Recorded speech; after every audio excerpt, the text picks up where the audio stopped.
Now, if we could have Greg Ryan from the Gilbert River Agricultural Precinct. Big hand for Greg. Thank you. Well, thank you, Bram.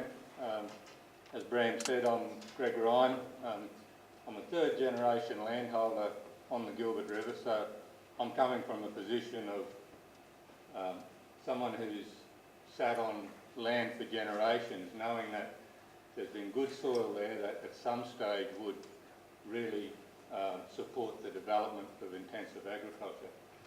At the moment I hold the position of chairman of the Gilbert River Agricultural Precinct, and we're a group made up of landholders as well as some local community members. Now, just a brief history. In the early days there was market gardens developed all along the Gilbert, and these were mainly to feed the large mining population that went through that area at that time. Following this, there's been a lot of grain and fodder grown sort of to varying degrees, and that has included irrigated lucerne. And in the last 30 years or so, the crops that have grown have sort of broadened to include things like watermelons, rock melons, mangoes, peanuts, pawpaws, sorghum, pumpkins, and even niche markets like growing chickpeas and grain sorghum for seed. Jack Stewart owned Tonks Camp probably 40 years ago, and he even grew a successful cotton crop there then. And there's been recent cotton trials grown that suggest that cotton could be grown very successfully on the Gilbert. Now, considering that there's thousands of hectares of quality land still undeveloped, the past certainly indicates that there's a huge potential to increase the types of enterprises that are grown in that area to broaden the economic base of the Etheridge Shire. And this would smooth out a lot of the cycles that commodities have from time to time. These enterprises could also complement the existing cattle industry very well, because some of them could be sort of a direct benefit as in grain produced, but then the byproducts of a lot of other crops are good protein supplement for cattle. So I believe as a community we have to have a coordinated approach to this development, and I think that is the very reason why our group came into existence.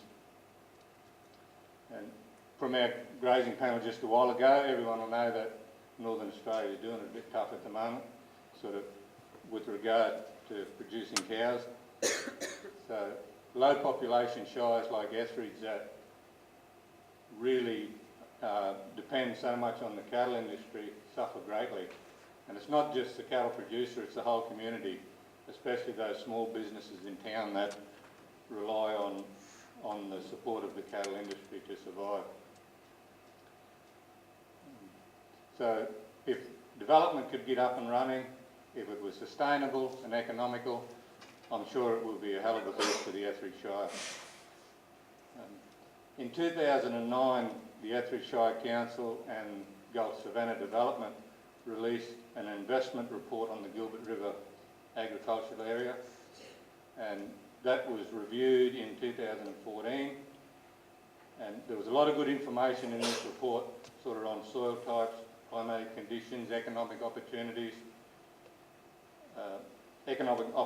of different crops, sort of infrastructure that would be required, sort of land tenure, water storage options. So a lot of it was pulled together by the Council and Gulf Savannah Development, and for anyone who's interested in that report, it's on the Gulf Savannah Development website if you'd like to check that out. Of course, large-scale development like this would require some outside investment, because as you can see, I can probably chase a cow and put in a yard, but I can't plough a very straight line. So the landholders don't have the skills or the capital to grow and develop such an industry. I'd like to think there were some conditions put on the outside investors, because these people have to be genuine in their intention to come into our district, assist and help us produce agricultural products for the long term in a sustainable manner. We heard in Georgetown on Sunday that there's thousands of tyre kickers out there, all wanting to take an opportunity sort of in these greenfield projects. And I think as a community it'd be nice to put a screening process in place so that the speculators or the opportunists just don't get the chance to come in and just totally destroy any advantage that we have. Now, the Flinders and Gilbert Agricultural Resource Assessment is the most comprehensive study that's ever been carried out. It was focused on the Flinders and Gilbert catchments, and CSIRO released this report about 12 months ago, and it clearly indicates how they believe the development should occur. So one would hope that the governments of the day would be influenced by this report. I'll speak briefly on their findings from the Gilbert catchment. The study identified that there was more farmable soil available than what was required for the amount of water that could be captured and used for irrigation. So the amount of soil, not an issue. So as a result of this, I would see any development incorporating both irrigated and dryland cropping, and their study also found that both options were viable. The report recommended in-stream dams in both the Ironsley and the Gilbert rivers, mainly because they found that the holding capacity of the soil close to the river wasn't very good for off-stream storages. However, there are properties that do have off-stream storages available to them, and we believe they should be able to capture that overland flow, store it off-stream, and use it if they have the soil type and the land that would accommodate that. Some of these off-stream storages are actually already built. Our neighbour has a huge dam that's only getting used to water a few cows at the moment. So if this option was available to him, this development could start to expand pretty well straight away. And from the previous crops and trials that have been grown, there's a large option sort of for farmers out there to choose which crop they'd like to grow. Of course, it has to be economically viable to do it. That's the catch. There's a lot of things can grow, but can you make money out of them? I also think that the water supply issue needs more cost-benefit analysis doing on it. We have a few options, but we haven't looked at everything, and we don't know which is the best water storage facility to build at this stage. At the Gilbert River catchment up was three major rivers, the Ironsley, the Etheridge and the Gilbert, and we believe that the water allocation should be done fairly, not only across the three rivers but also across the existing landholders. Some are very big operations, some are very small operations, but the allocation has to be fairly spread. There are some people or some operations that would like to have all the water, but we would see that as a terrible injustice if that happens. So I think there needs to be certainly a fair allocation of water.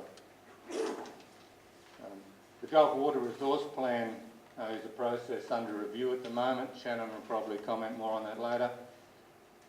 There was an expectation that there would be a fair bit more water made available for irrigators. However, with the change of government, that's sort of all up in the air a bit. And as of the last few days, the government's all up in the air a bit, so we don't know where that might end up. The potential of the Gilbert irrigation area is exciting to me. However, there's a few hurdles that we have to be careful how we get over. And I think the thing we have to really focus on is that the produce is produced in a sustainable manner for the long term to provide benefits to the Shire, the state and the country. But it also has to consider the communities and industries downstream that rely on that flow from the river. You see all the water running past in Will's presentation. The fishing industry think that's pretty important because they really need that flush out into the Gulf. So we can't be greedy and harvest all that water at their expense. So towns like Corumba and the Gulf fishing industry have to be really considered sort of when harvesting upstream occurs. I'd like to thank the Northern Gulf Resource Management Group for the opportunity to speak today and highlight the potential of irrigated and dryland agriculture in the Gilbert catchment. I believe the ride ahead of us could be pretty long and pretty fast, and we don't know where we're going to end up. We could end up with a cotton gin and a heap of cotton, or we could end up with a heap of grain and a mob of cattle and a feedlot and an abattoir. So at this stage, God knows where we'll be in 10 years' time. But I think the thing that really makes me proud to stand up here, along with Bram and Barry and Russell from the other panel, is we're all born and bred in the Ethridge Shire, and we're only part of 4 families who are really passionate about this unique area, and we're very keen to see the future prosperity of the region. Thank you, Bram.